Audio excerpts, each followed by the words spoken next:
కాంటాలగా song fame నటి షఫాలి జరివాలా గుండెపోటుతో మరణించారు. నిన్న రాత్రి ఆమె అనారోగ్యానికి గురి కావడంతో వెంటనే భర్త పరాగ్ త్యాగి అంధేరిలోని బెల్లేవ్యూ ఆసుపత్రికి తీసుకెళ్లారు. అయితే పరీక్షించిన వైద్యులు అప్పటికే ఆమె మరణించినట్టుగా నిర్ధారించారు.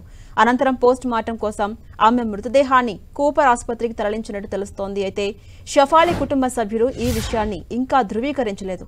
2005లో వచ్చిన కాంటాలగా రీమిక్స్ సాంగ్ తో కుర్రకారు మతిని తోచిన ఆమె ఒక్కసారిగా ఫేమస్ అయిపోయారు. దీంతో అంతా కాంటాలగా గర్ల్ గా పిలవడం ప్రారంభించారు. అనంతరం సల్మాన్ ఖాన్ సినిమా ముజ్సే షాదీ కరోగా చిత్రంలో ఆమె ఒక పాత్ర దక్కించుకున్నారు. అనంతరం షఫాలి పలు టీవీ రియాలిటీ షోలలో మెరిశారు. హిందీ బిగ్ బాస్ 13లోకి సైతం ఎంట్రీ ఇచ్చారు. సోషల్ మీడియాలో చురుగ్గా ఉండే ఆమె అకస్మాత్తుగా మరణించారని తెలియడంతో అభిమానులు జీర్ణించుకోలేకపోతున్నారు.